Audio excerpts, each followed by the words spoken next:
The tentacle magic of the little octopus Duodvu in the blue seabed. There lived little octopuses named Duodvu. She has 8 tender pink tentacles with round suction cups on them. When she swims, they look like little ribbons floating around. But Duodwu always feels that there are too many tentacles. She might knock over shells when tiling them and get tangled up when wearing skirts. In the early morning, Duodwu was picking up shells among the corals when she heard the little seahorse Yoayu shout, "Oh dear!" Yoayu's tail was entangled by water plants. Duodwu swam over, stretching out 2 tentacles to untie the water plants, and then used another tentacle to help Yoayu straighten the crooked bow. "Thank you." While expressing his gratitude slowly, a strong cry of a little crab came from afar. "My shell house has been washed away by the waves." Duodwu swam over immediately, and all 8 tentacles came into action. 2 held the shells, 3 cleared the sand, and 3 helped Duangguangguang lay out the stones. Soon, the shell house was firmly established. Zhuangzhuang held up the shell and said, "Your tentacles seem to have magic." Duodwu shook her tentacles and suddenly didn't find it troublesome anymore. At this time, the clownfish came to invite her to play bubble catching. Her 8 tentacles could catch several bubbles at the same time, making her the bubble little champion in the ocean. The setting sun shone into the ocean floor, and Duodwu waved her tentacles as she swam with her friends. Her heart was sweet, so her tentacles weren't a trouble, but a little magic that could help everyone. The laughter from the seabed, accompanied by the bang-bang sound of bubbles, drifted far away. The big, strong pincers of the little crab on the beach by the sea, there lived a tiny crab named Zhuangzhuang. He has 2 round black eyes and a pair of big pincers. When he walks, they sway horizontally, like a wobbly little lantern. Zhuangguang always felt that his pliers were too big. When playing games, he often accidentally pinched his friends, which made him a little sad. That morning, Zhuangzhuang was sighing behind a rock when he suddenly heard a woo cry. It was Dodo, the little hermit crab. His shell had been washed into a crevice of the rock by the waves, and he just couldn't reach it.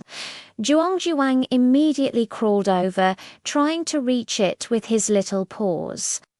But the gap between the stones was too narrow, and he simply couldn't get in. What should I do? Dudu was so anxious that she burst into tears. Duangzhuang looked at his big pliers and suddenly came up with an idea. "Don't panic, I'll help you." He carefully inserted the large pliers into the crevice of the stone, gently clamped the edge of the shell, and slowly pulled it out. 1 to 1, 1 to 1. Zhuangzhuang exerted all his strength and finally pulled out the shell. Dudu held the shell and happily spun around. "Zhuangzhuang, your big pincers are so powerful." At this moment, the little turtle also swam over and said, "Zhuangzhuang, can you help me open the shell?" "My little paws can't be bent." Duangzhuang nodded immediately and gently pinched the shell with his big pliers.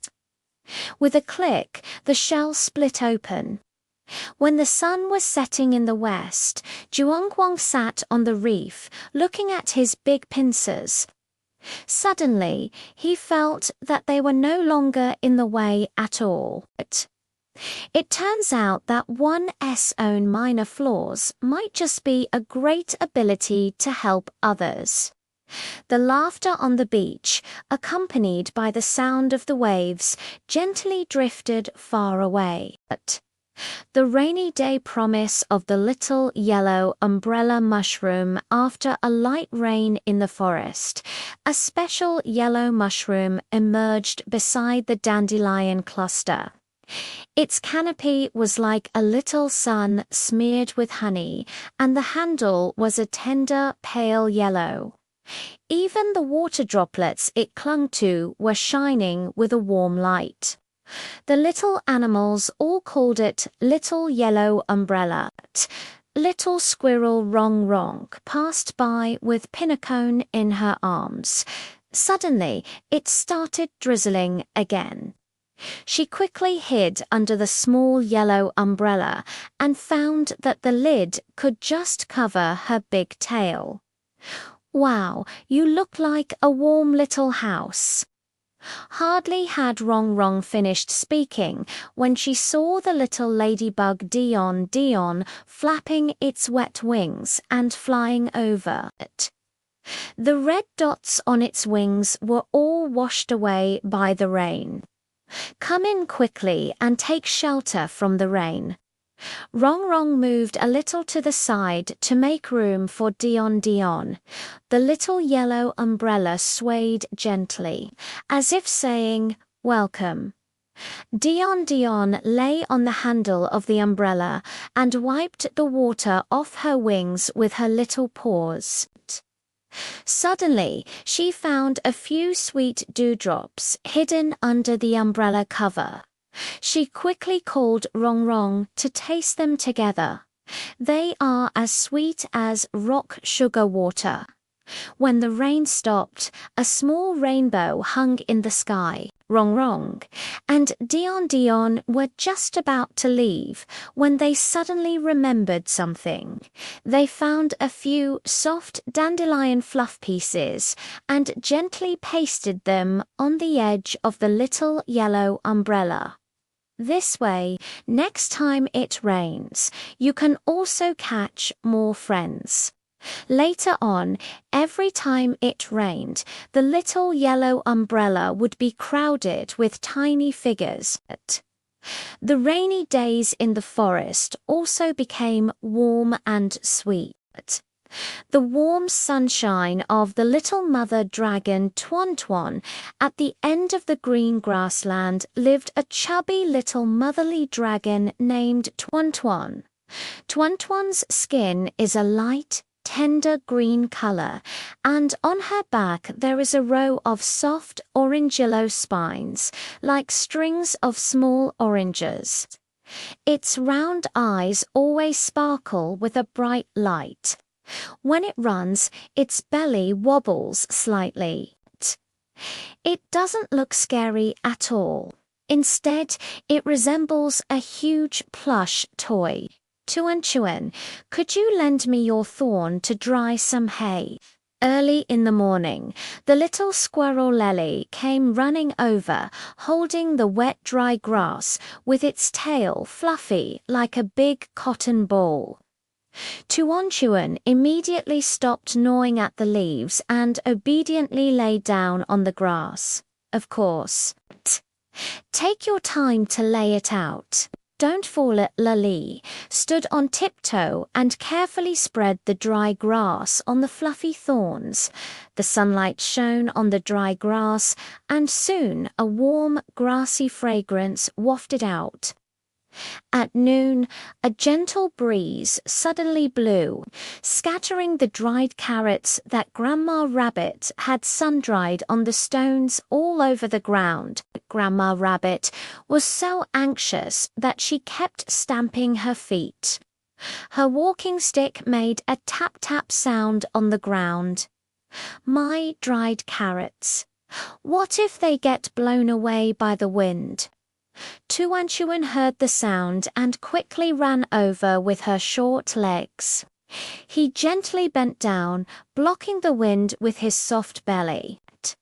and carefully pushed the dried carrots scattered on the ground together with his nose, as if fiddling with little gems. "Thank you, Tuan. You're such a good kid." Grandma Rabbit patted Tuan's head and took out a sweet berry from her pocket. Tuan pushed the berries back and shook his head, saying, "You're welcome. Grandma's carrots are dry and sweet. Just looking at them makes me happy." In the afternoon, little hedgehog Kuki came crying to find Tuan. He wanted to pick the rainbow flowers on the top of the mountain for his mother.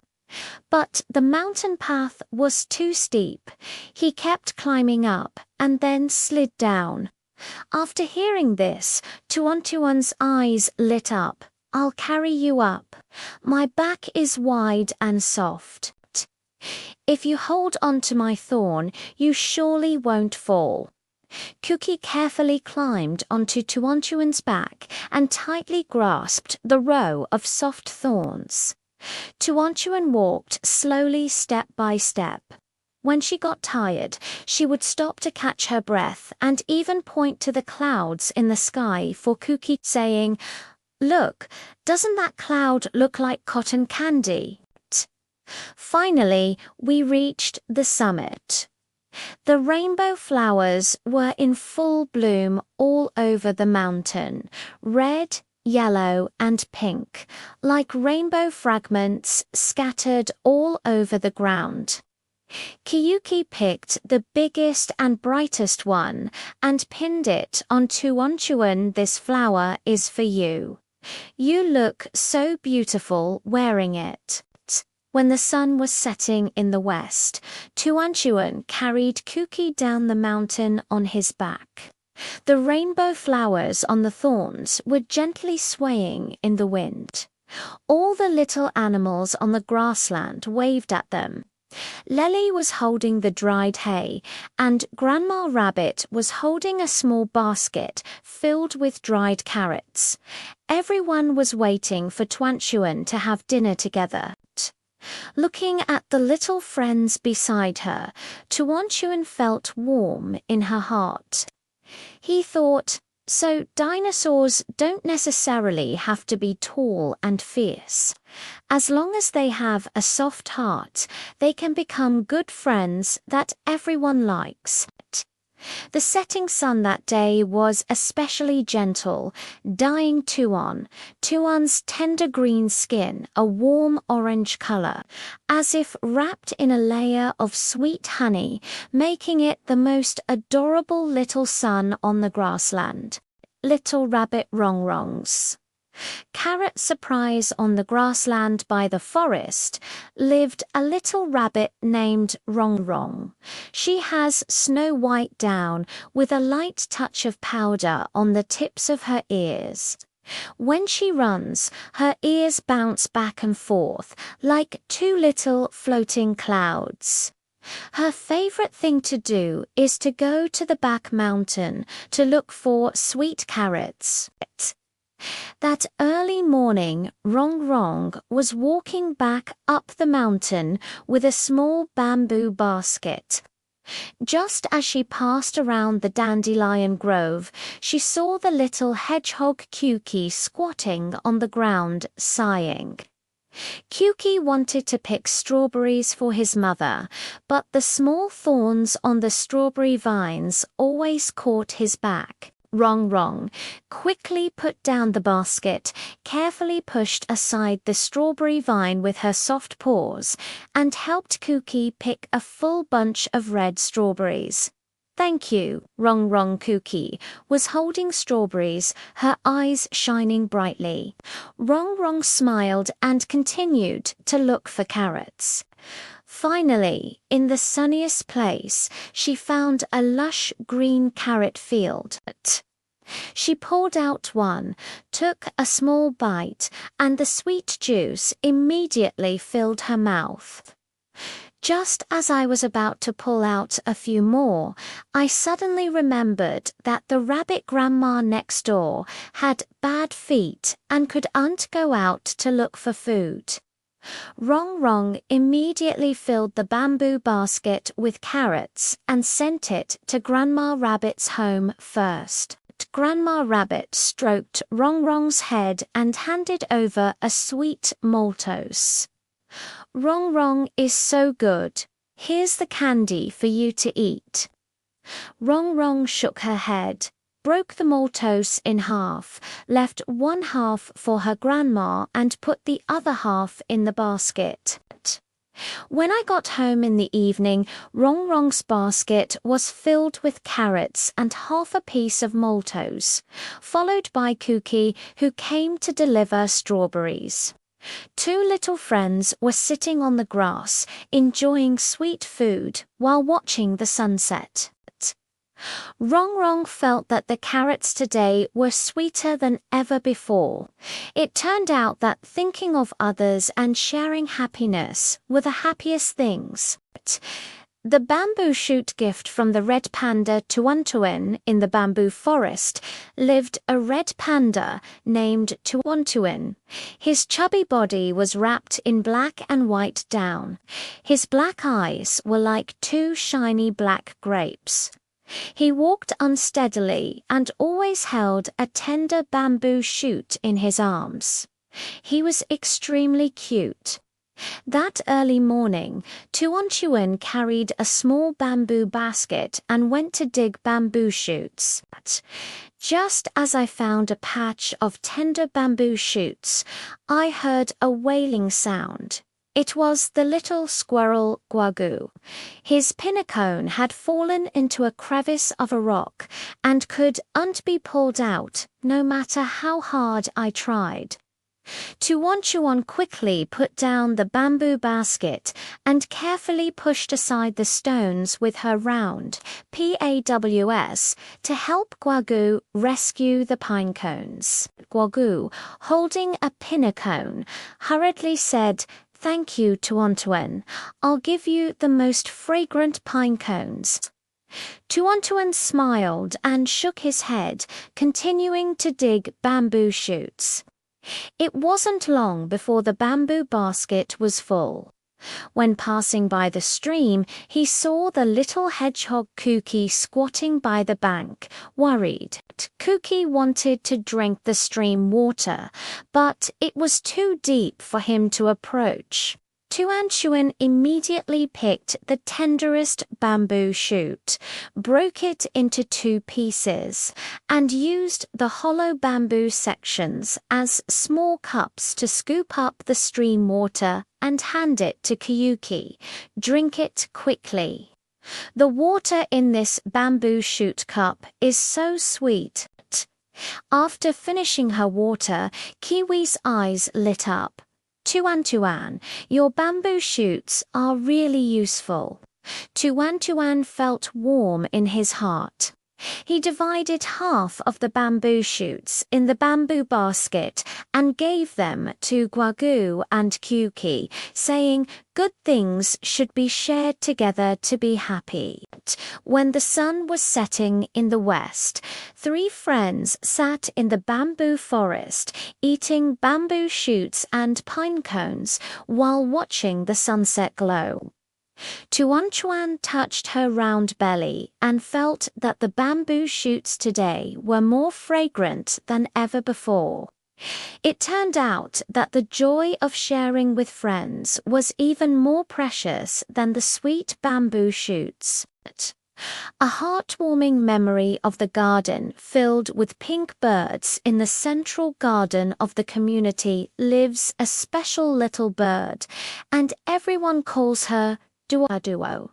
She has a body full of pink feathers, as if dyed by the morning glow. The tips of her wings are also covered with a few light pink downy hairs. When she flies, she looks like a pink petal that floats. What is most endearing about her is her chirping, chirping, as if she were singing a sweet song. Even passing children would stop to listen to her singing. That early morning, Duodwo had just pecked at a sweet nectar on the cherry blossom tree when she heard a buzzing sound of worry. It was the buzzing of a little bee. It was the first time it had come to this garden and couldn't find the sweetest flower. After flying for a long time, its wings were shaking from fatigue, and it still hadn't collected much nectar. Duodwo quickly flapped her pink wings and flew to Wellmung's side, chirping twice. "Don't worry, I'll take you to find the sweetest flower." She flew ahead, her pink figure standing out conspicuously.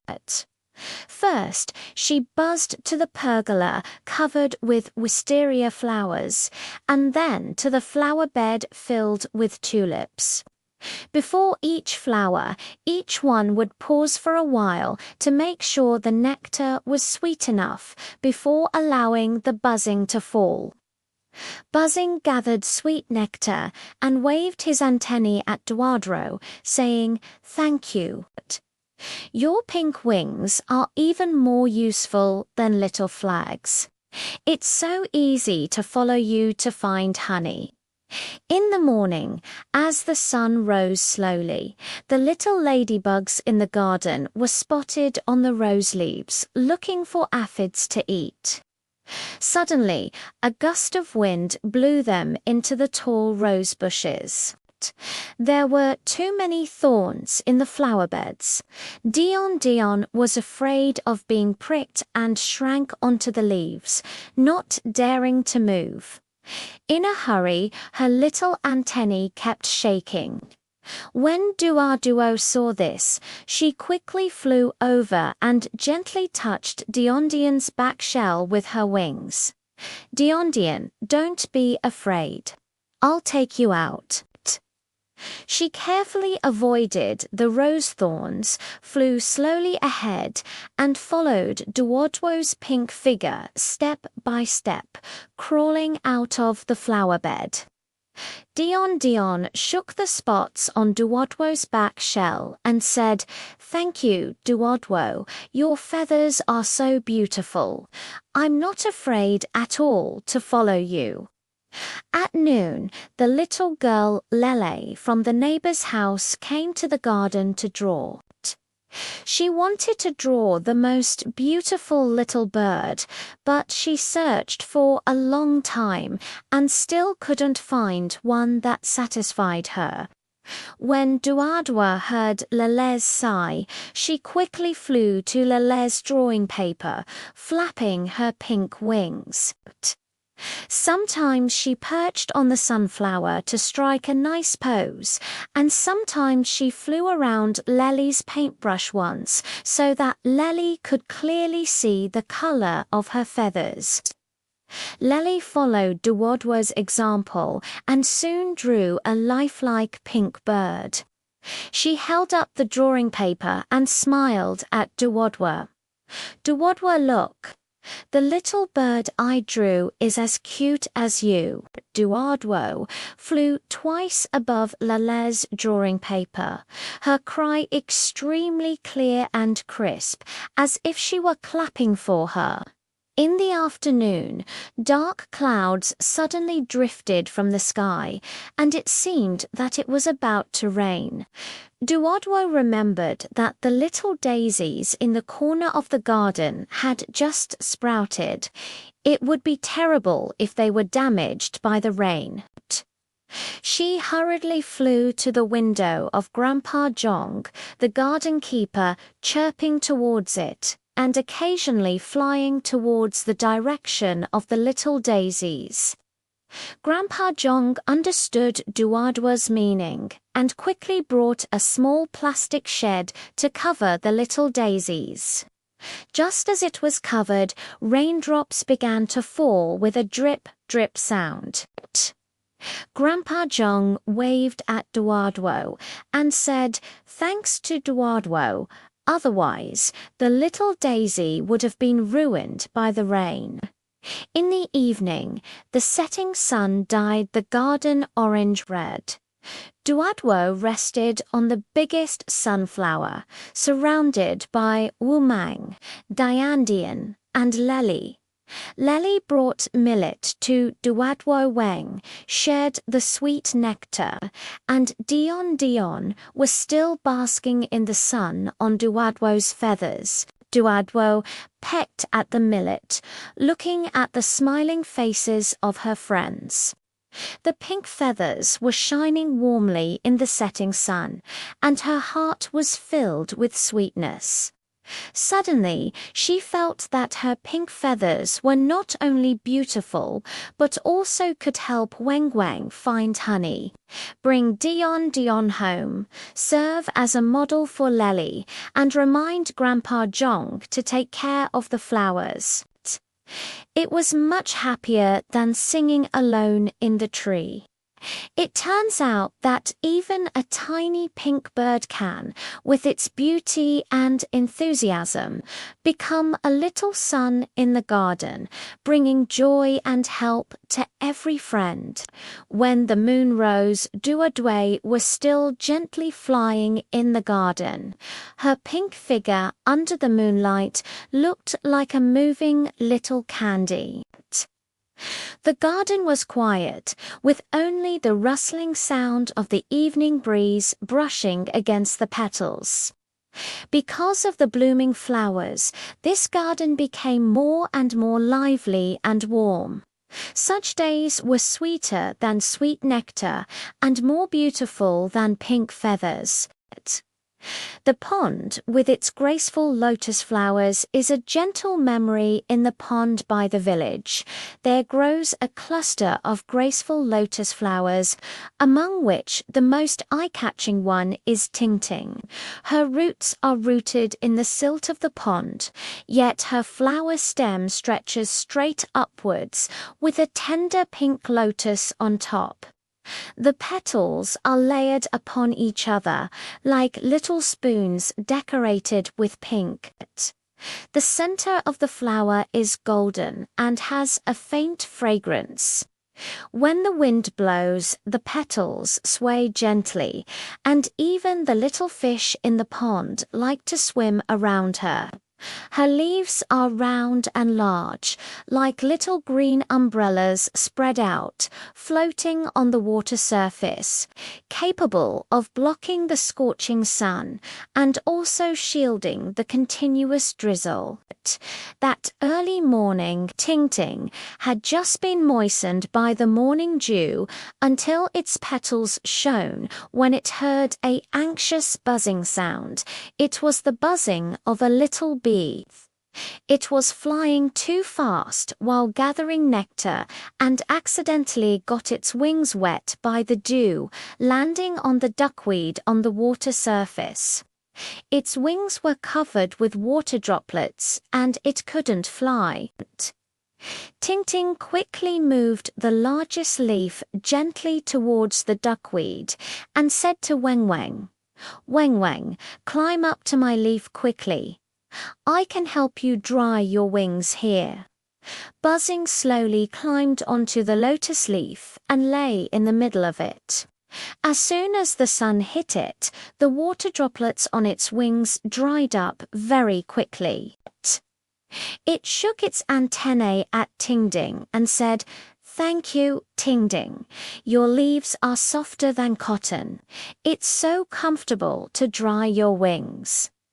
In the morning, the sun was slowly rising.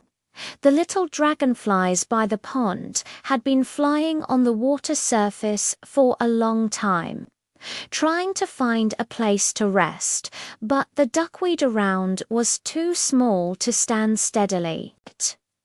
When Ting Ting saw this, she gently shook the flower stem and brought her petals closer together. "Dion, Dion, come and rest on my petals for a while. My petals are big and steady." Dion Dion flapped her transparent wings and gently landed on the graceful petals, also flapping her own wings towards the water surface. It wagged its tail at Ting Ting and said, "Thank you, Ting Ting." Your petals are more comfortable than lotus leaves. Standing here and enjoying the scenery is so beautiful. At noon, the little girl Lele from the neighbor's house came to the pond to draw. She wanted to draw the most beautiful lotus flower, but after looking at several, she thought none of them were special enough.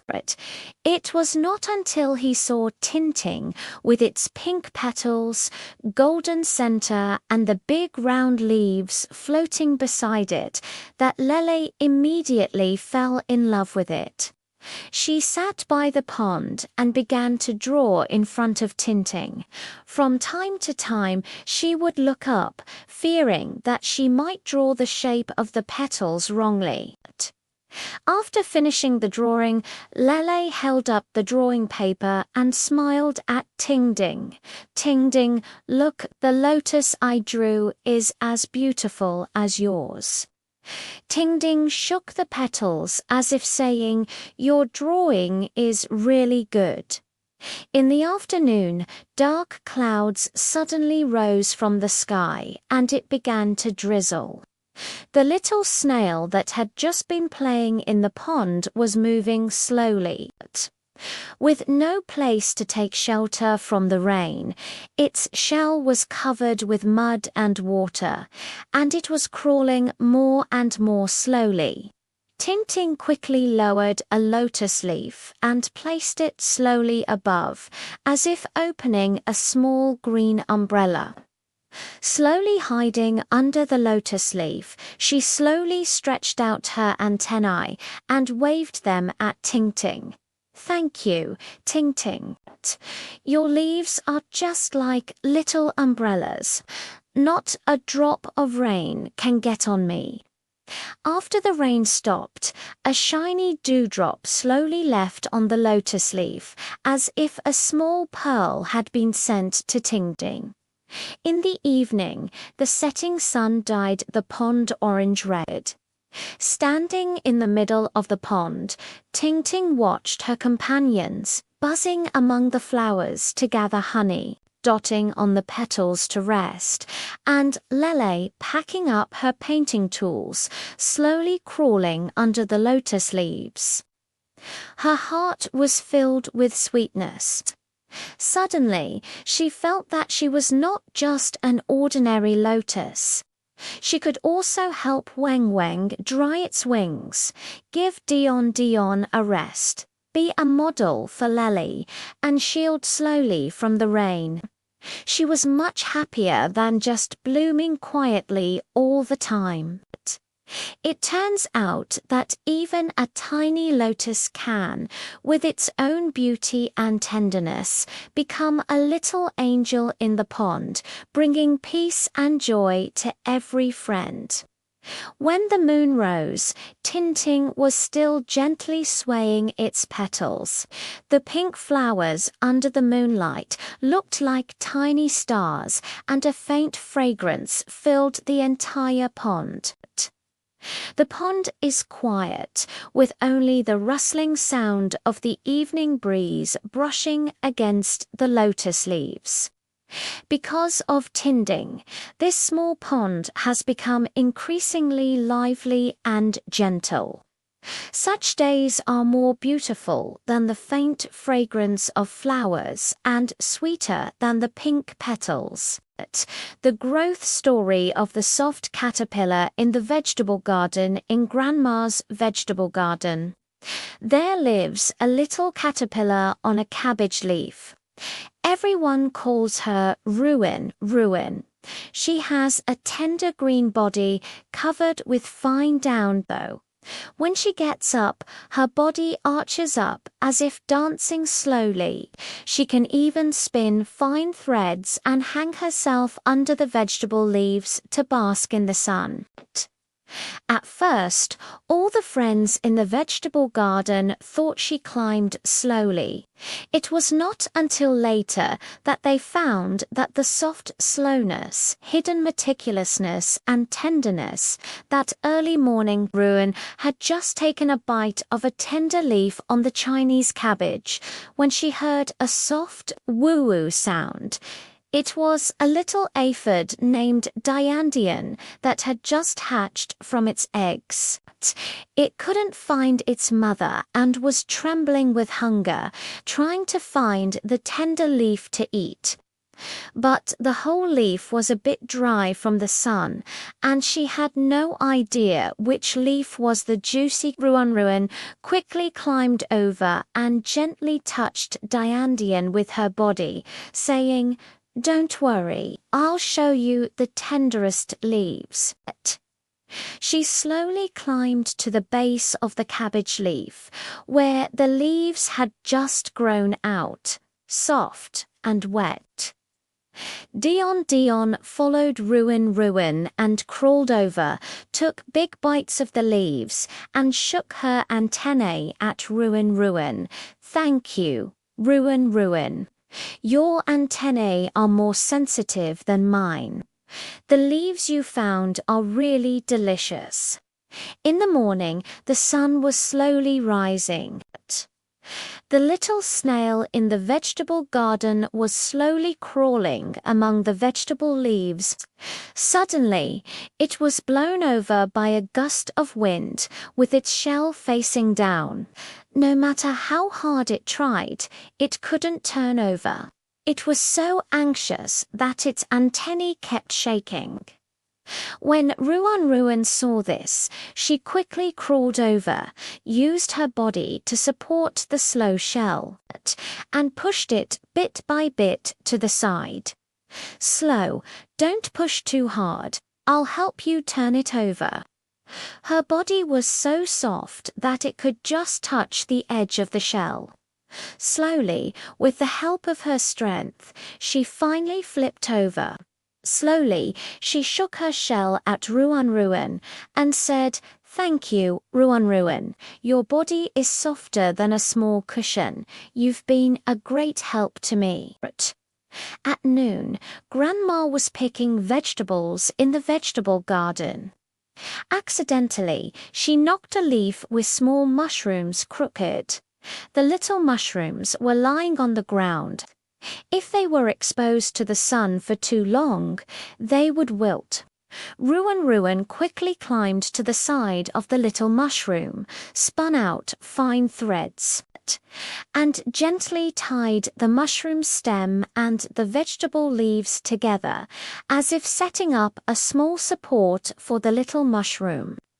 When Grandma saw this, she smiled and said, "We soft are so smart. We can even help the little mushroom stand up." Having said that, he deliberately avoided this leaf and didn't touch it again. In the afternoon, dark clouds suddenly drifted from the sky, and it seemed that it was about to rain. Ruin recalled the little ladybug Hong living under the chilly leaves.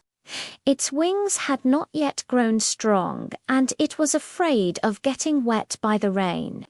Ruin quickly crawled over, blocking the gaps between the chilly leaves with her body, and even spitting out threads to stick the edges of the leaves together, as if she had built a small rain shelter. Hong hid under the shed and shook her back shell at Ruin. "Thank you, Ruin. Your body is like a little umbrella. Not a drop of rain can get on me." Day by day passed, and Ruin gradually grew up. She began to spin silk, to wrap herself inside, turning into a tiny cocoon and hanging on the back of the cabbage leaf. The friends in the vegetable garden come to visit her every day, looking forward to her coming out. A few days later, the cocoon cracked open and a butterfly with colorful wings flew out. It was Ruin. There were yellow and black patterns on her wings, as if she were wearing a beautiful floral dress. When she flew, she crawled much faster than before. Dion, Man, and Hong Hong all gathered around and happily flew after her, gently flying over the cabbage leaves and the chilly thickets. My heart is filled with sweetness. It turns out that a tiny caterpillar, whether it is crawling slowly or turning into a butterfly, can become a little treasure in the vegetable garden through its own kindness and perseverance. When the moon rose, Soft was still gently flying above the vegetable garden, and its colorful wings looked like a moving little flower under the moonlight. The vegetable garden is quiet, with only the rustling sound of the wind blowing through the vegetable leaves. Because of Ruan, this vegetable garden has become more and more lively and warm. Such days are sweeter than tender Chinese cabbage leaves and more beautiful than colorful wings. A heartwarming story of a strong calf's farm on Grandpa's farm lived a little yellow ox, and everyone called him Zhuangguang. He had a coat of short golden fur, like a small blanket woven by sunlight. His 4 legs were as strong as small pillars, and he walked steadily. He also had a pair of tiny ox horns, which felt soft, not yet stiff. Zhuangguang is strong but has a particularly gentle personality. All the little animals on the farm like to play with him. Even the newly hatched chicks dare to jump onto his back to bask in the sun. That early morning, Zhuangguang had just finished gnawing at the tender grass on the meadow when he heard the sound of panting. It was the old goat Grandpa from the farm. He was about to move the bamboo basket full of carrots to the warehouse, but the basket was too heavy and he was so tired that he kept wagging his tail after just a few steps. Zhuangguang hurried over, gently pressed his head against the bamboo basket and mooed at Grandpa Old Goat, as if saying, "Grandpa, I'll push it for you."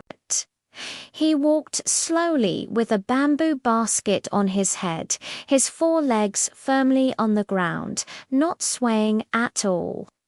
Grandpa Old Goat followed beside him, smiling and saying, "Zhuangguang is such a good child, more reliable than my little cart." In the morning, as the sun gradually rose, the chicks on the farm were playing the Find Bugs game in the yard. Suddenly, they noticed a hole in the roof of the chicken coop. If it rained, the eggs in the coop would surely get wet. The cookers were buzzing anxiously around the chicken coop, but they were too weak to move the dry grass needed to repair the roof at all. Zhuangguang heard the cry and rushed over. He picked up the hay bale on the ground with his mouth and slowly carried it to the chicken coop. He also helped the cookers spread the hay on the hole. The gurus pecked at the corn kernels on the ground at Zhuangguang and said, "Zhuangguang, this is for you to eat. Thank you for helping us repair the chicken coop." At noon, my neighbor's little brother Dodo came to the farm to play. He wanted to ride the little wooden horse, but the wooden horse on the farm broke down. Seeing Dodo's disappointed look, Zhuangguang quickly walked up to her, slowly knelt down on her front legs, and let out a moo at Dodo. Grandpa smiled and said, "Dodo, Zhuangguang asked you to ride on its back. It will walk very slowly. Dudu carefully climbed onto Duangaswang's back. Duangaswang slowly stood up and walked steadily around the grass. Dudu put her arm round Duangswang's neck and laughed. Duangswang's back is even more comfortable than a little wooden horse.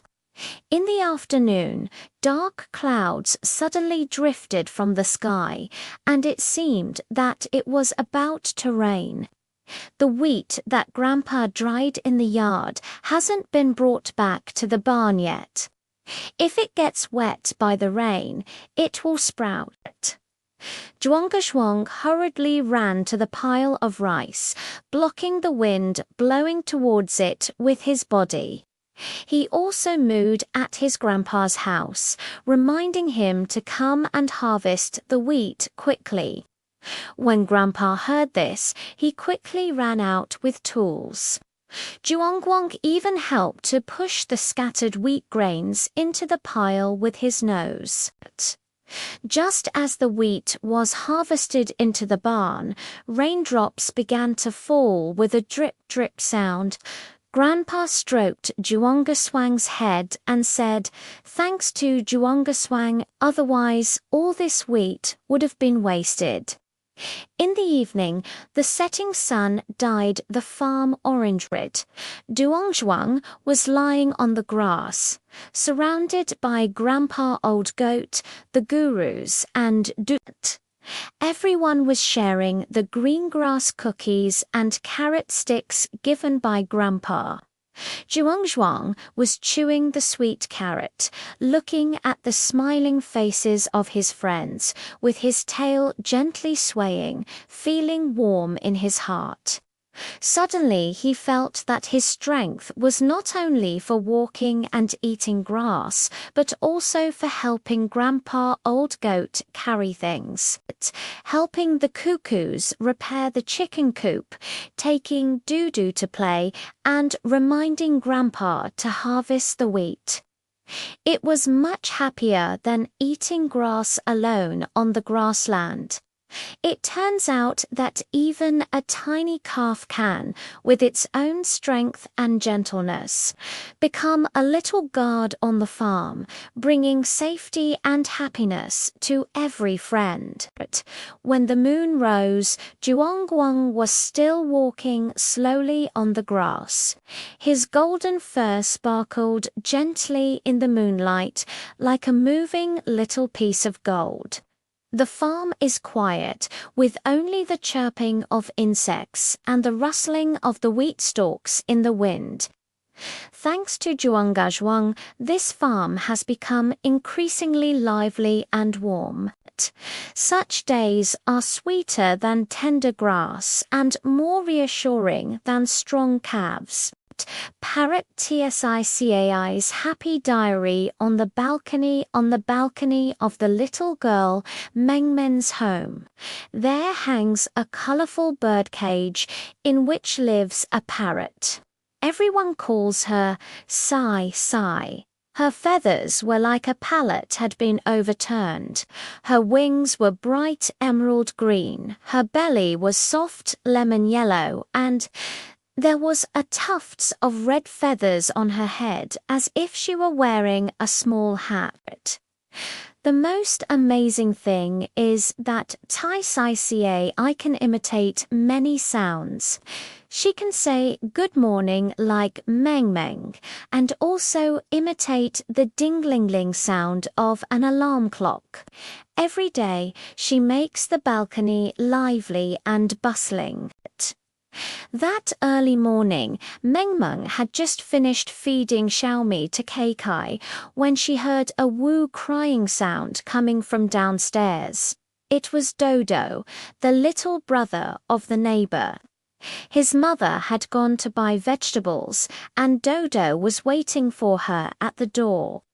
He was so anxious that he burst into tears. But Keikai quickly chattered downstairs and imitated Meng Meng's mother's voice. "Dodo, don't worry, Mum will be back soon." Dudu heard a familiar voice, looked up and saw Taisi AI on the balcony. Her tears immediately stopped and she waved at Tai-Sai saying, Tai-Sai, I'll wait for Mum. Mengmen smiled and patted Keikai's head, saying, Keikai is so smart, she even comforts Dodo. In the morning, the sun was slowly rising. Mengmen was doing her homework on the balcony. As she was writing, she frowned. She had forgotten how to pronounce the English word for apple and could unfind it in her textbook. Seeing Mengmeng's anxious look, Kai suddenly began to imitate the English teacher's voice. Apple, apple, apple, apple. Mengmeng immediately remembered and said happily, Sai, tease, Sai, you are so amazing. Actually can speak English words. Sai proudly waved the red feathers on her head and repeated apple once again, which made Mengmeng burst into laughter. At noon, Mengmeng's good friend Lele came to her home to play. The two of them wanted to play the You Say I Guess game, but they were missing a question setter. Cai hurried over and imitated Mengmeng's mother's voice, saying, Here comes the question. What is a flying, feathered little animal? Lely smiled and replied, It's a little bird. TCICI, be the question setter. Next, CICAI imitated the barking of a puppy for the two of them to guess animals, and then imitated the sound of an alarm clock for them to guess objects. The balcony was filled with laughter. Lele said before leaving, CAICAI is so interesting. I'll come and play with it again next time. In the afternoon, dark clouds suddenly drifted from the sky, and it seemed that it was about to rain. Mengmeng's mother dried the quilt on the balcony, but hasn't had time to collect it yet. Cai quickly made a ding-ling-ling sound into the room, imitating the sound of a doorbell, and shook her head in the direction of the quilt. Mengmeng's mother heard the sound and ran out to take a look. She quickly put the quilt into the room.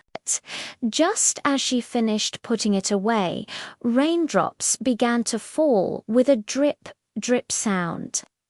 Mum touched Cai's cage and said, Thanks to Sai, otherwise the quilt would have been soaked. Sai called out to her mother, Mum is so great, which made her mother burst into laughter. In the evening, the setting sun dyed the balcony. Mengmeng was sitting on a small chair on the balcony, telling Kai about the interesting things at school. Kai would imitate Mengmeng's tone from time to time, saying and yes, as if she were listening attentively.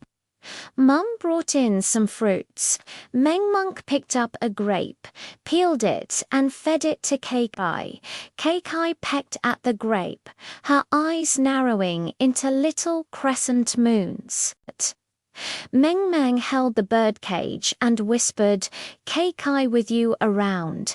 The balcony is not boring at all. Sai waved her colorful wings, feeling warm in her heart. It suddenly felt that its ability to imitate sounds was really useful. It could comfort Dodo, help Mengmeng memorize words, play games with everyone, and remind Mum to tuck in the quilt. It was much more interesting than staying in the cage singing all the time. It turns out that even a tiny parrot can, with its own wit and unique skills, become a little joker on the balcony, bringing joy and help to everyone. When the moon rose, Cai stood quietly on the crossbar. Her colorful feathers sparkled gently in the moonlight like a small glowing ball. The balcony is quiet, with only the rustling sound of the evening breeze brushing past the curtains.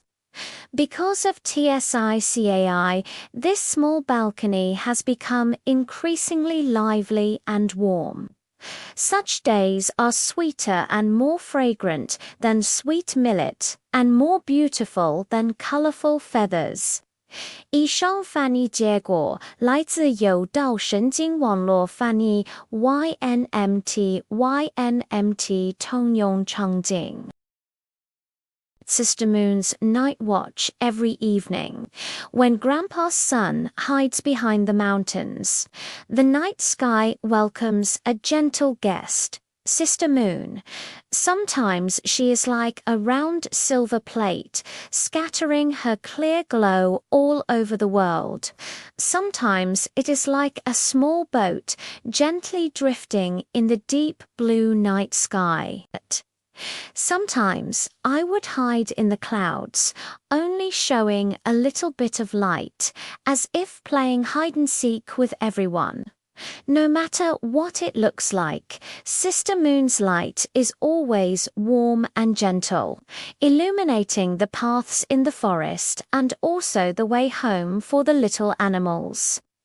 That night, Sister Moon turned into a round silver plate and was smiling at the forest. Suddenly, she heard a wailing sound. It was the little squirrel Lely.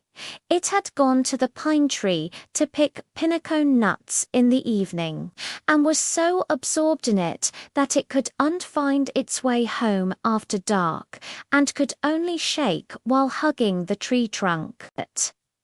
Sister Moon quickly brightened the moonlight a little, allowing the light to gently fall on the path in front of Lelu, as if a silver carpet had been laid out. Lelu, don't be afraid. Follow my light and you'll find your home. Lulu saw the shiny path, wiped away her tears and ran forward under the moonlight. In no time, she saw the tree hole of her own home. It stood in front of the tree hole and waved its paw at Sister Moon. Thank you, Sister Moon. Your light is brighter than a little lantern. I'm finally home. Sister Moon continued to look at the forest and discovered something new. The little frog Quack. Quack in the pond was anxiously circling around the lotus leaf. It turned out that during the day, Guagua went to the field with her mother to catch insects and accidentally got separated from her. After dark, she could only hide on a lotus leaf and didn't even have the mood to sing. Sister Moon quickly scattered her moonlight onto the pond, creating a layer of silver light on the surface. She gently swayed the clouds beside her and said, "Gua Gua, don't worry. Your mother must be looking for you. My light will help your mother see you." Sure enough, it wasn't long before the frog mother swam over under the moonlight. Quack Quack jumped into her mother's arms at once and called out "Quack Quack" to the moon sister twice, as if expressing her gratitude. At this moment, Sister Moon saw a tiny figure walking slowly on the hillside. It was little hedgehog Kuki. It was carrying a full load of wild fruits on its back, wanting to give them to its grandma far away. But the mountain path was too dark at night, so it didn't dare to walk too fast. Sister Moon quickly gathered her moonlight in front of Kyuki and made the stars blink their eyes as well, walking with Kyuki. "Kyuki, come on. My light will always shine on you. Grandma must be waiting for you." Kyuki looked at the bright road beneath her feet and quickened her pace. The fruit on her back swayed gently, as if greeting the stars. A few days later, Sister Moon turned into a curved little boat. She found that the little ants in the forest were still busy. They were moving the winter grain to their new home, but it was too dark at night to see the route of the move clearly. Sister Moon quickly moved her curved little boat towards the ants' hole, allowing the moonlight to just shine on the ants' line. Little ants, move slowly. My light will be with you. The little ants, following the moonlight, lined up in neat rows to carry food. From time to time, they would wave their antennae at Sister Moon as if saying, "Thank you, Sister Moon, for your hard work." It was late at night. Most of the little animals were asleep, but the little rabbit Rong Rong was still looking at the stars on the grass by the field. Rong Rong has been a bit unhappy recently because its mother is going to her grandma's house far away, and it has to stay at home alone for a few days. Sister Moon gently cast moonlight on Rong Rong and said tenderly, "Rong Rong, don't be sad. Mom will be back soon. I'll come to keep you company every night." Rong Rong looked up at the crescent moon sister and suddenly felt no longer lonely. Pointing at the moon, she said, "Moon sister, you are like a small boat. Can you carry Mum back quickly?" Sister Moon smiled and shook her head, saying, "I'll help you pass a message to Mum to tell her to come home early, to be with Robert." Slowly, the sky was about to brighten. Sister Moon was going to hide in the clouds to rest. She looked at the sleeping little animals. Lely was holding a pinnacone in the tree hole. Guagua was snoring beside her mother. Kyuki had already delivered the fruit to her grandma's house, and Rong Rong was lying in the rabbit nest with a smiling face. Sister Moon let out a soft sigh, feeling sweet in her heart. It turns out that her light not only illuminates the night sky, but also helps little animals find homes and keeps the lonely little ones company. It's much more interesting than hanging alone in the night sky. The next evening, when the moon sister appeared in the night sky again, all the little animals in the forest came out to greet her. Lele was holding a pine cone. Guagua was singing in the pond. Cookie was carrying freshly picked wild fruits on her back. And Rong Rong was even waving her ear at the moon sister. Sister Moon smiled and scattered her moonlight over everyone, thinking to herself, "From now on, every night, I will be everyone's little lighthouse, using my gentle light to protect every little one who needs company." Such a night is brighter than the stars in the sky and more beautiful than the sweet moonlight. 以上翻译结果来自有道神经网络翻译 YNMT 通用场景。The story of Little Aunt Twan's collaboration in the grass of the park. There lives a group of tiny ants, among which the most active one is Twan Twan. It has a shiny black shell and two thin antennae on its head.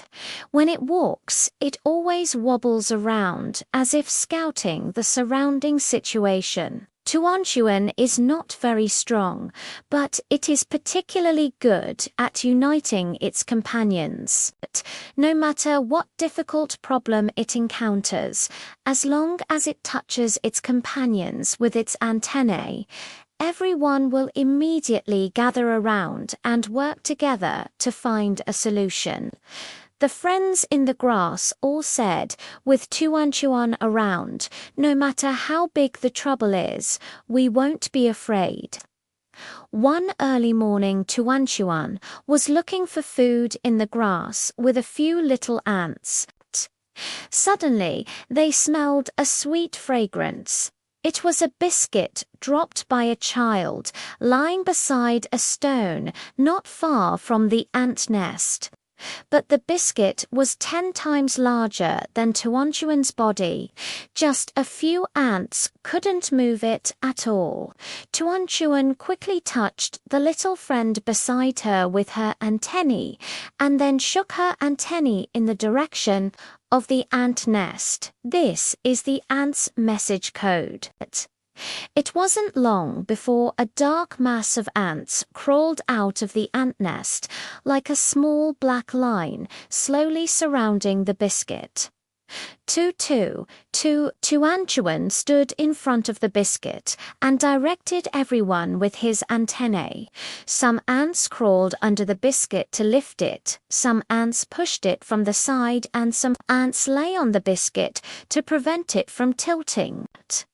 At first, the biscuit only moved a little, but not a single ant gave up. After a while, the biscuit actually moved forward slowly. The little ladybug Dion, who passed by, lay on the leaf to look and couldn't help but shake its back shell at them. The little ants are so amazing. United, we are stronger than big stones. In the morning, the sun gradually rose higher.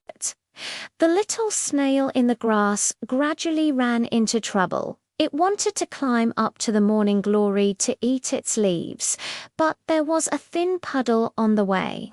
Although the water in the puddle was not deep, it could wet the snail's shell. Slowly lying by the puddle, his antennae hanging down, he was so anxious that he kept spinning in circles. Tuan just came back with his friends after carrying the cookies. Seeing the slow scene, he immediately had an idea. It led a few ants to climb onto the dandelion beside it and greeted everyone with its antennae. Let S bring the dandelion's fluff over and build a small bridge. The ants worked in teams. Some bit off the dandelion fluff, some spread the fluff on puddles, and others held it up beside to prevent it from being blown away by the wind. It wasn't long before a soft, fluffy bridge was built. Slowly climbing across the bridge, he waved his antennae at Tuan and said, "Thank you, Tuan. Your little bridge is softer than leaves. I can finally eat morning glories." At noon, the sky suddenly turned overcast. Tuan noticed that dark clouds were drifting towards this side in the distance. It was going to rain. It remembered the little grasshopper Tiao, who lived at the edge of the grass. Tiao's home was made of dry grass and surely couldn't keep out the rain. Tuan quickly led a few fast-running ants to crawl in the direction of Tiao's home. As they crawled, they touched other ants with their antennae to convey the message, "It's raining. Help Tiao move house quickly."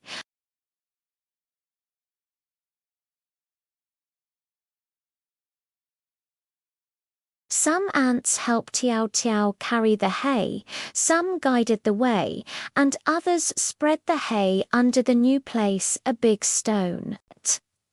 Just as I finished moving the things, a heavy rain began to pour down with a pitter-patter sound. Tiao hid under a stone and hopped towards Tuan. "Thanks to you all, my house wasn't damaged by the rain. The little ants are really my good friends." In the evening, the rain stopped and the setting sun dyed the grass orange. Twan, and her friends were sitting at the entrance of the ant nest, sharing the cookie crumbs they had found during the day. Little ladybug Dion, little snail man, and little grasshopper Chow also came over.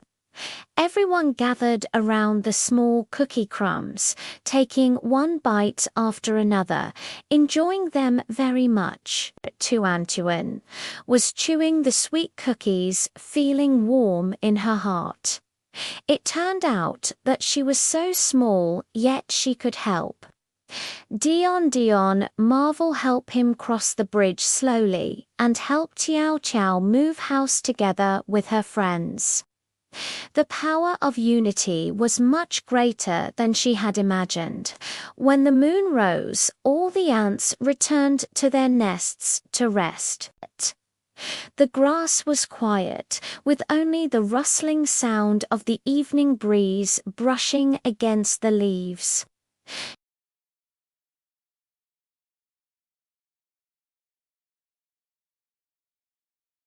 She thought to herself, tomorrow she will have to look for food with her friends and help them.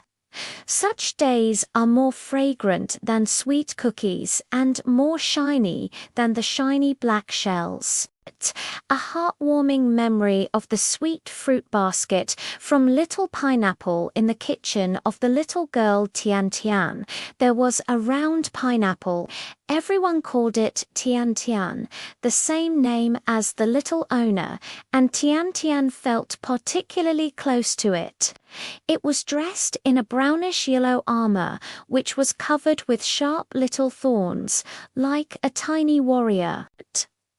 On its head was a cluster of emerald green leaves, which swayed gently in the wind, as if it were wearing a small green hat. When it was first bought by its mother, Tian was always afraid of being pricked by its thorns. It was not until later that she discovered that beneath the armor of this little pineapple lay sweet flesh and warm feelings. That early morning, Mum put the sweet pineapple into the fruit basket in the living room. There were also apples, bananas, and oranges in the basket. Just as it was placed, a rustling sound was heard. It was a little ant. It wanted to climb onto the apple to find the sweet juice, but the fruit basket was too high. It crawled around on the table legs, spinning in circles in a hurry. Little Pineapple quickly shook the leaf on top of his head, letting it hang down to the table leg. Little ant, climb up along my leaf. My leaves are stable and wide. They won't fall down. The little ant slowly crawled along the green leaves and finally reached the fruit basket. It even rested on the armor of the little pineapple and waved its antennae at it, saying, "Thank you, little pineapple. Your leaves are more useful than a small ladder." In the morning, the sun was slowly rising. Tian, the little master, was playing with building blocks in the living room and accidentally pushed her favorite little duck toy under the sofa. It was pitch dark under the sofa. Tian reached out for a long time but couldn't touch the toy. She was so anxious that she kept stamping her feet. When Little Pineapple saw it in the fruit basket, he quickly shook his body at Tian. In fact, it was his mother who passed by and touched the fruit basket. Tian suddenly remembered, Little Pineapple's leaves are long. Maybe they can be of help. She carefully picked up the little pineapple her mother had taught her to hold onto the root of the leaf, and swept the green leaves above her head under the sofa. In no time, the little duck toy was hooked out by the leaves. Tian Tian held the toy and smiled at Little Pineapple. Little Pineapple, you are so amazing. Your leaves are like little hooks, helping me find the little duck. At noon, sweet and good friend Lely came to play at home. Mum wanted to make fruit salad for the two children, but the fruit knife was too sharp. Mum was afraid of hurting the children and asked them to wait in the living room. Little Pineapple was lying in the fruit basket. Hearing his mother say, it would be great if there was something to arrange the fruits first, he quickly shook his leaves again. Its armor was round and just right to serve as a small plate.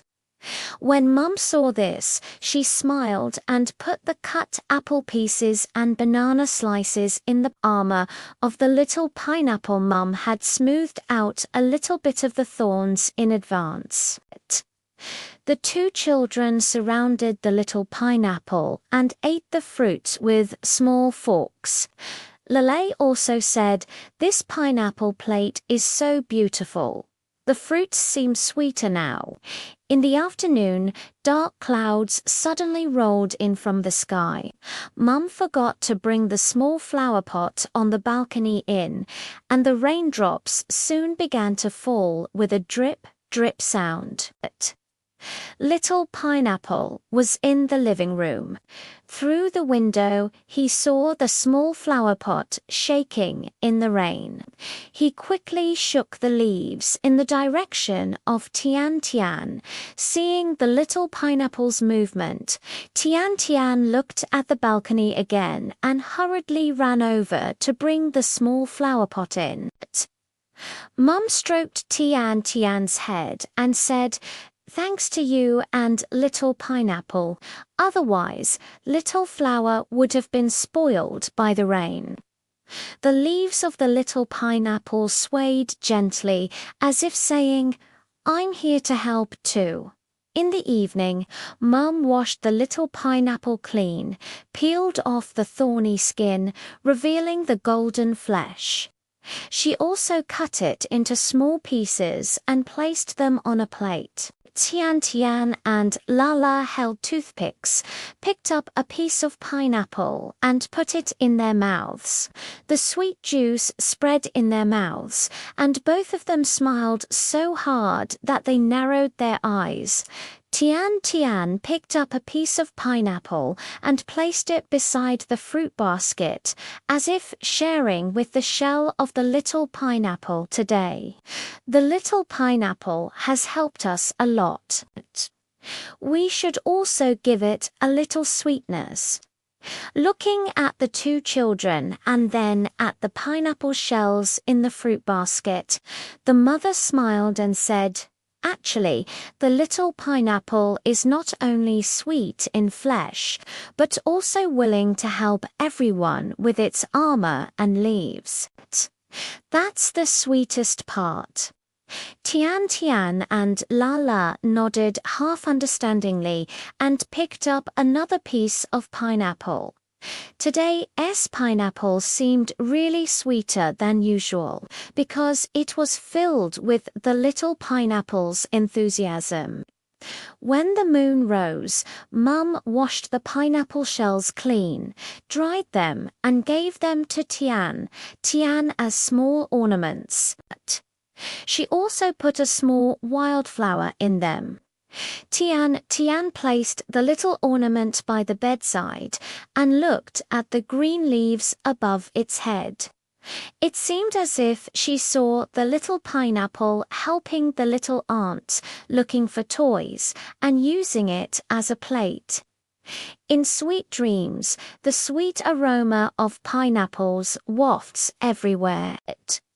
Such days are sweeter than the flesh of pineapples and more beautiful than the little green hat. The mountain forest guardian story of Eagle Ali. On the high green mountains lived a majestic eagle, which everyone called Ali. He has a pair of broad brown wings, which, when spread out, resemble two small sails that can shield him from the wind. His sharp eyes can see the small pebbles 100 meters away at the foot of the mountain. His claws are powerful yet gentle, and he never hurts his friends. At first, the little animals in the mountains and forests were all a little afraid of him. It was not until later that they discovered that Ali's strength was filled with a warm heart. That early morning, Ali was basking in the sun on the rocks at the top of the mountain when he heard the anxious chirping sounds. It was the chirping of a little sparrow. Its baby had been blown into the bushes halfway up the mountain by the wind. The bushes were thick and tall, and chirping couldn't fly in, so it could only cry in circles around the bushes. Ali quickly spread his wings and flew steadily above the bushes, looking carefully with his sharp eyes. It wasn't long before he saw a little sparrow baby trembling under a leaf.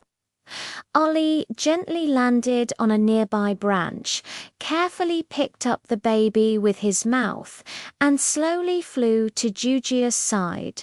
"Don't worry, the baby is fine, Shu." Shu took the baby and flapped her wings at Ali. "Thank you, Ali. Your eyes are even more powerful than telescopes. You're so reliable." In the morning, as the sun rose slowly, Lely, a little squirrel in the mountain forest, was looking for pine cones on a pine tree. Suddenly, it noticed that on the distant grassland, a fox was secretly staring at the chicks of the mother hen. Lely was so scared that she screamed quickly, but the fox was almost approaching the chicken coop. When Ollie heard Lele's cry, he immediately spread his wings and flew over, circling low above the fox's head. The wind that flapped his wings made the fox dare not move forward. The mother chicken took the opportunity to hide in a tree hole with her chicks. The fox had no choice but to slink away in shame. The mother chicken cackled at Ali. "Thank you, Ali. You are truly our guardian angel." At noon, Dodo, a little boy from the foot of the mountain, came to play in the forest. Accidentally, he got separated from his parents. He walked around in the woods, getting more and more scared as he went. He sat on a rock and began to cry. Ollie saw Dodo in the sky and quickly flew down, landing on a branch not far away. He let out a cry at Dodo and then slowly flew down the mountain, looking back at Dodo from time to time. Dodo wiped away her tears and followed Ollie's figure. In no time, she saw her parents looking for her at the foot of the mountain. Dodo waved at Ali and said, "Brother Eagle, thank you for taking me home." In the afternoon, dark clouds suddenly drifted in from the sky, and it seemed that a heavy rain was about to fall. Ollie thought of the little rabbit Rong Rong at the foot of the mountain. Its home was in a low-lying cave, and it would be flooded when it rained. Ollie hurriedly flew to Rong Rong's home and gently touched Rong Rong's ear with his mouth. "Come with me to the cave on the top of the mountain quickly. It's safe there." Rong Rong followed Ollie towards the top of the mountain. As soon as they entered the cave, a heavy rain began to pour down with a whooshing sound. Rong Rong shook her ears at Ollie and said, "Thank you, Ollie." You're more accurate than the weather forecast and helped me avoid the heavy rain. In the evening, the setting sun dyed the mountains and forests an orange red. Ollie stopped on the rock at the top of the mountain, surrounded by Juju, Lele, Mother Chicken, and Rongrong. They all brought sweet wild fruits and plump seeds. Ali looked at his companions' smiling faces, spread his wings to feel the evening breeze, and felt warm in his heart. Suddenly, he felt that his strength was not only for hunting, but also for helping his companions find babies, drive away dangers, guide directions, and avoid heavy rain. It was much happier than flying alone in the sky. It turns out that even a seemingly imposing eagle can, with its own strength and gentleness, become a guardian in the mountains and forests, bringing safety and happiness to every friend. When the moon rose, Ali was still on guard at the top of the mountain, his brown wings looking like two quiet feathers in the moonlight. The mountain forest is quiet, with only the rustling of leaves in the wind. Because of Ollie, this mountain forest has become more and more peaceful and warm. Such days are sweeter than sweet wild fruits and more beautiful than the vast sky. Little blue fish bubbles starlight promise in the shallow bay. There lived a lovely little blue fish named Bobo.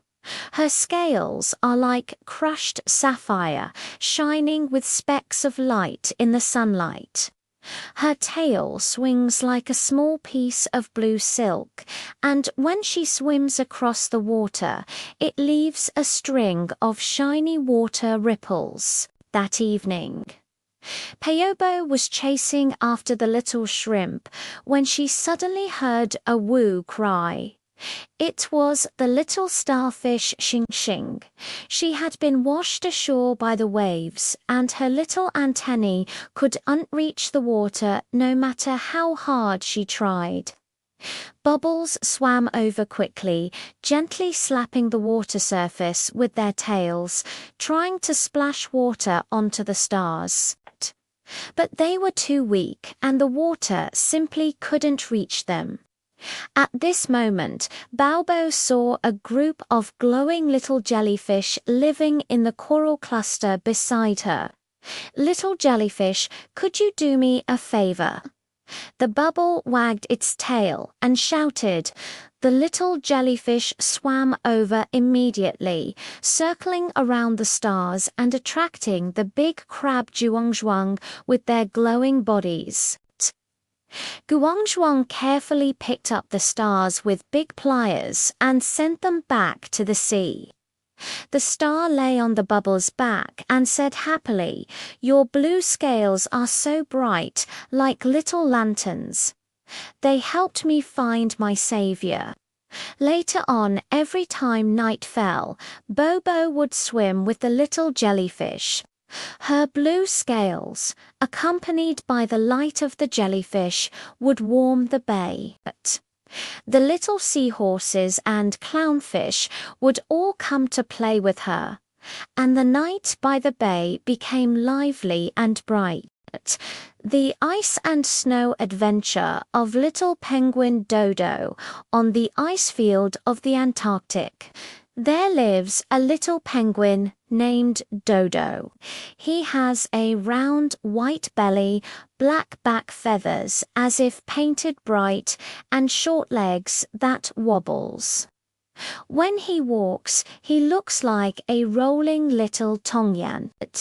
Every time he goes to the seaside with his friends to look for fish, he always falls behind. Dudu always feels a little embarrassed. That early morning, as soon as the sun gilded the ice field, the flock of penguins set off to fish. Dudu followed the group, when suddenly she slipped and fell into a small ice hole. He flapped his little wings, trying to climb up, but the ice was so slippery that he couldn't reach the edge no matter how hard he tried. He was so anxious that he made a quack quack sound. Doo-doo, don't panic. The penguin Duardwo in front heard the sound and immediately ran back. She lay on the ice surface and stretched her round body to the edge of the ice hole. Grab my wings quickly. Doo-doo quickly grabbed Duardwo's wings. Duardwo pulled hard backward. The penguin Zhuangzhuang beside her also came to help, using his back to support Duardwo's body. Finally, Dodo was pulled up.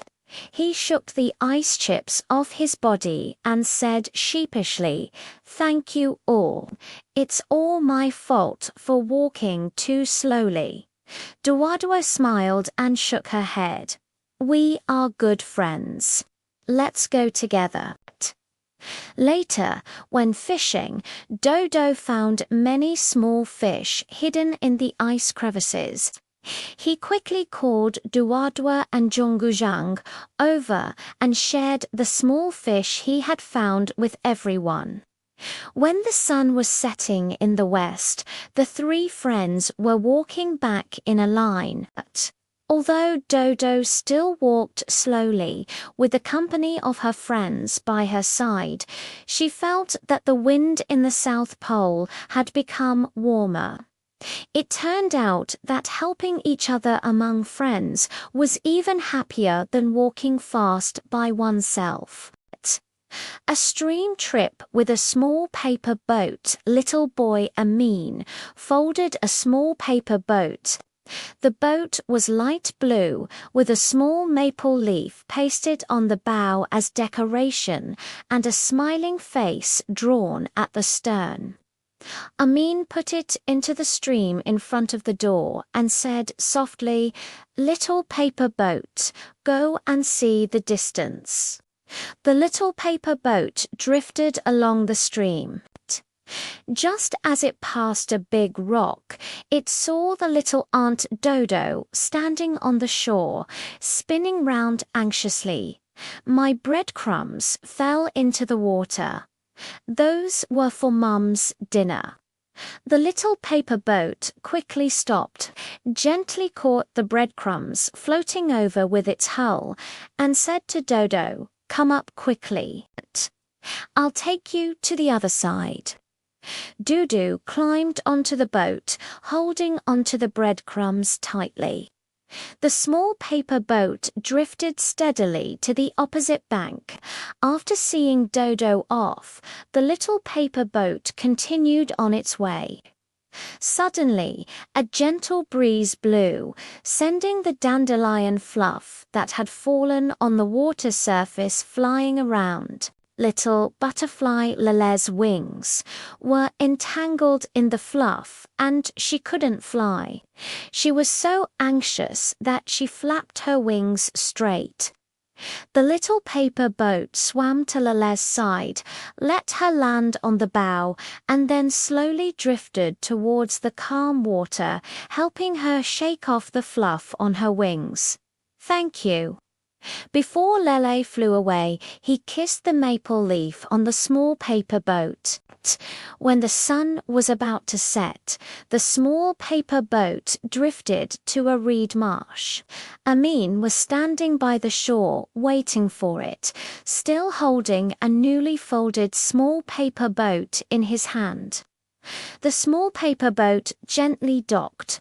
Amin held it in his hands and said with a smile, "It seems that your trip today must be very wonderful." The smiling face of the little paper boat looked even warmer under the setting sun. It turns out that a trip with kindness can bring so much joy. Jouxings. Dandelion Promise little girl Jouxing has a pair of bright eyes and 2 pigtails. When she runs, the bows on her pigtails sway back and forth, just like two little butterflies. On a weekend morning, Mum said, the dandelions in the yard are in bloom. Go and have a look. Zhaoxing immediately hopped and skipped out of the door. In the corner of the yard, there were indeed a lot of white dandelions. When the wind blew, the down gently fluttered. Zhaoxing squatted down and carefully picked up a kite. Just as he was about to blow it, he saw Xiao Yu, who was next door, squatting beside him and sighing. His kite string had broken and the kite was hanging on a high branch. I have a way. Gaoxing's eyes lit up. He picked a big bunch of dandelions and pulled Xiao Yu to run to the tree. She stood on tiptoe and held the dandelion high. When the wind blew, the white fluff drifted towards the branches and landed on the kite like little paratroopers. Look! Zhaoxing shouted with a smile, and Xiao Yu clapped his hands along it. The two of them stared at the kite, as if making a wish together with the dandelion. Suddenly, a strong wind blew, and the kite swayed slightly, slowly sliding down from the branch. Xiao Yu quickly caught the kite and held Zhao Xing's hand, saying, "Thank you. Let's go and fly dandelion kites together." Two children were running and running in the yard, holding dandelions. The white fluff was all over the sky, as if a handful of stars had been scattered. Zhaoxing smiled and said, "It turns out that helping others is even more enjoyable than blowing dandelions." The first dive of the little yellow duck by the pond at the entrance of the village lived a little yellow duck called Rong Rong. Its down was as soft as egg yolk cake, and it walked with a wobbly gait. Every morning she squatted on the big rock by the pond, watching her elder brother and sister plop into the water and shuttle like little speedboats, feeling both envious and nervous. Rong Rong, come and swim. Brother Gaga flapped his wings, splashing water. Rong Rong shrank back and said, "I'm afraid I'll hurt myself when I fall." ... double quotes, Sister Hua Hua touched her feet and said, "The water is warm, like Mum's feathers." The little frog on the lotus leaf hopped quack quack and said, "The first time I jumped on the lotus leaf, I was scared too. Only after I jumped did I realize that the wind would carry me." Ding Ding the dragonfly on the reed also agreed. "Take the first brave step and you'll find yourself super amazing." Rong Rong looked at the little fish and thought that if she could swim, she could play with it. She took a deep breath, spread her wings and leaned forward, but quickly pulled them back, her heart beating like a drum. "Take your time, I'll catch you." Gaga swam to the stone. Rong Rong closed her eyes and counted 1, 2, 3, then suddenly jumped. Plop! The water wrapped around her and she flailed about in terror. At this moment, Gagaga held her up with his wings and said, "Don't panic, swing your feet like me." Rong Rong imitated, kicking her feet, and her body slowly floated forward. She opened her eyes and saw little fish and water plants. The sunlight shone on the down, making it sparkle. "I can swim now," Rong Rong cheered and splashed water on Tiao Chow and Ding Ding. Jumping Jump jumped into the water to play hide-and-seek, while Ding Ding flew to act as the referee. As the sun set, Rong Rong went ashore with her elder brother and sister. Her mother combed her wet down under the willow tree and said, "My little Rong Rong is so brave." Rong Rong rubbed against her mother, realizing that being brave to try could bring a lot of happiness. From then on, every morning, Rong Rong's figure could be seen in the pond. She and her friends swam, caught insects, and competed. The laughter by the pond became even more lively. The warm sunshine time of the little orange cat. Juju, the little girl Lele's family, has a little orange cat named Juju. It is covered all over with soft orange down, like a ball of moving little oranges. Its round eyes are shiny amber, and there is always a tuft of white hair at the tip of its tail. When it runs, its tail stands up like a small flag. Every morning, Juju would jump onto the windowsill, rub her little head against Lele's hand back, and meow meow to wake her up.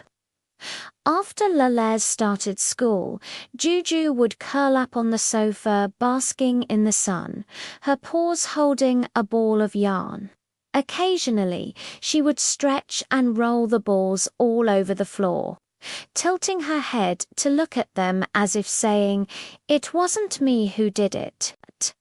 That afternoon, when Lele got home, he found that Juju was gone.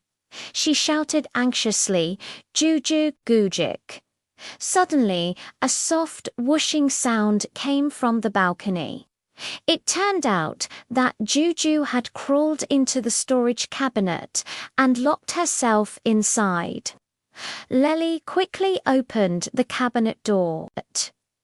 Juju immediately threw herself into her arms, licking her hand with her little tongue, her voice soft and soft.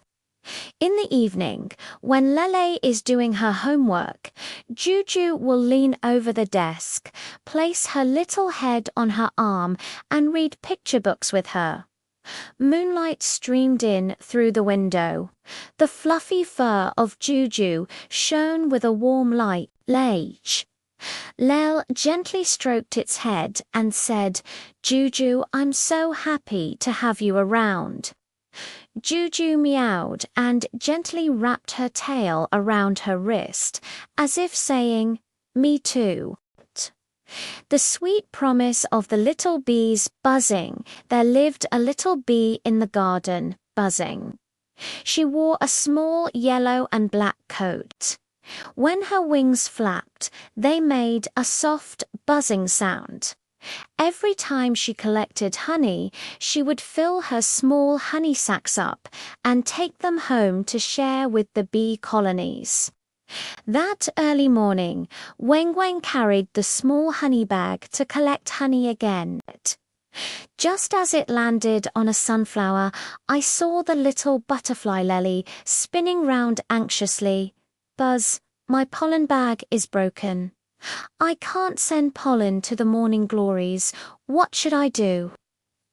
Weng Weng immediately stopped collecting honey and said, "Don't panic. I'll help you." She used her hind legs to pick up sunflower pollen and carefully sent it to the morning glories. She also sewed a pollen bag for Lely. After Lely thanked him repeatedly, Weng Wang continued to gather honey. She flew over rose bushes and lavender fields, and her little honey sack was soon filled with sweet nectar. When passing by the ants' home, she saw them carrying breadcrumbs larger than herself, sweating profusely. Buzzing quickly put down the honey sack, pushed the breadcrumbs to the hole for the ants, and gave them a small spoonful of nectar. "Try this," It replenished your strength. When the sun was about to set, Buzzing went home with a full honey sack. The queen bee tasted the honey she had collected and said with a smile, Weng's honey is the sweetest. I buzzed my antennae and felt sweet in my heart. It turns out that working hard to gather honey is very enjoyable, and helping friends can bring double the sweetness.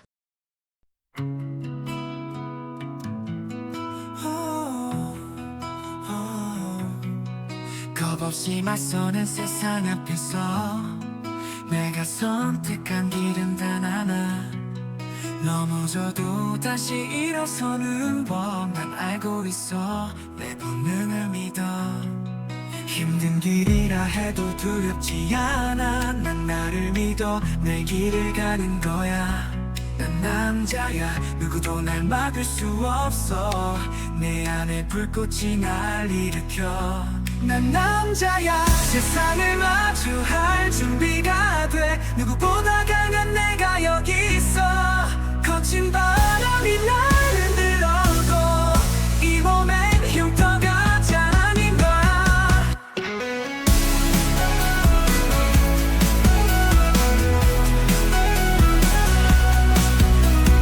꿈을 향해 가는 내 발걸음 어떤 어려움도 나를 막지 못해. 빛나는 별처럼 날아오를 거야. 포기란 단어는 내 사전에 없어. 나의 길이 험해도 두려워 않으리. 내 안에 용기가 나를 이끌어. 어떠한 시간도 나를 꺾을 수 없네. 강한 심장을 가진 내가 바로 나야.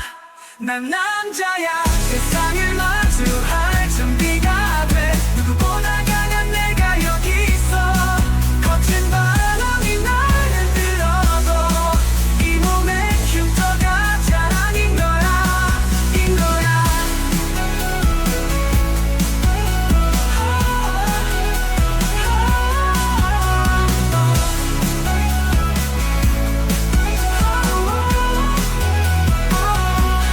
남자야. 세상을 마주할 준비가 돼. 누구보다 강한 내가 여기 있어. 거친 바람이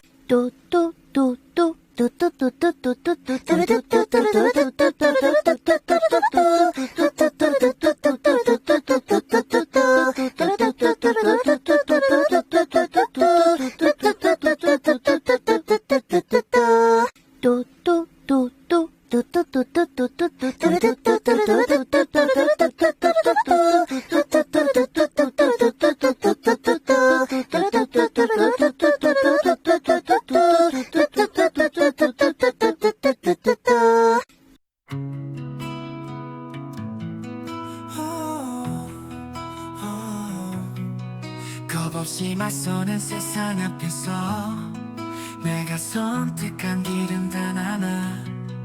넘어져도 다시 일어서는 법 난 알고 있어. 내 본능을 믿어. 힘든 길이라 해도 두렵지 않아. 난 나를 믿어. 내 길을 가는 거야. 난 남자야. 누구도 날 막을 수 없어. 내 안에 불꽃이 날 일으켜. 난 남자야. 세상을 마주할 준비가 돼. 누구보다 강한 내가 여기 있어. 거친 바람이 날 흔들어도 이 몸엔 흉터가 잘 아닌 거야.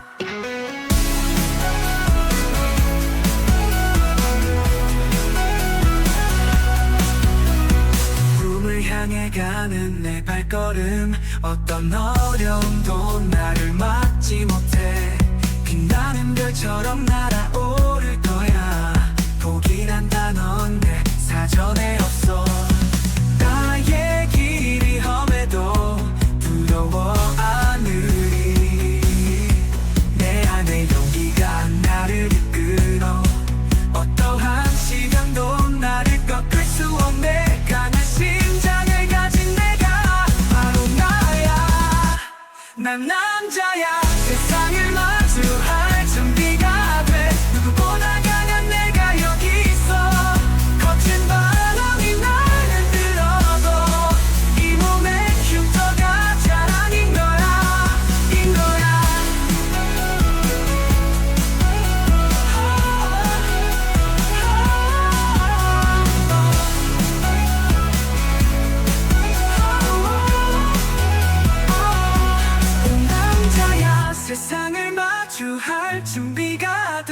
누구보다 강한 내가 여기 있어.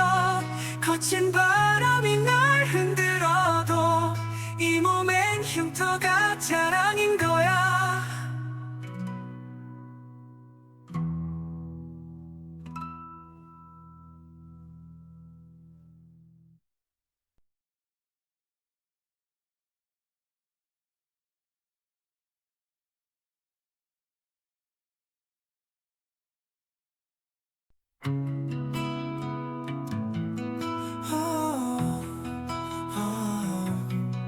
겁없이 맞서는 세상 앞에서 내가 선택한 길은 단 하나.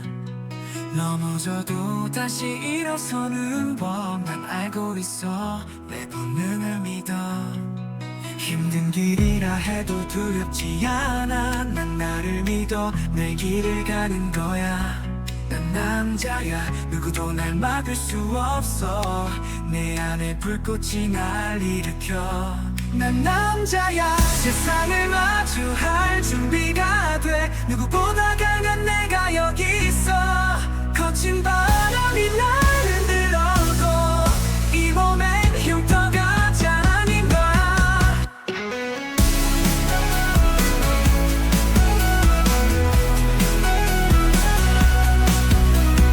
꿈을 향해 가는 내 발걸음. 어떤 어려움도 나를 막지 못해. 빛나는 별처럼 날아오를 거야. 포기란 단어는 내 사전에 없어. 나의 길이 험해도 두려워 않으리. 내 안에 용기가 나를 이끌어. 어떠한 시간도 나를 꺾을 수 없네. 강한 심장을 가진 내가 바로 나야. 난 남자야. 세상을 마주할 준비가 돼. 누구보다 강한 내가 여기 있어. 거친 바람이 날 흔들어도 이 몸엔 흉터가 자랑인 거야. 인 거야.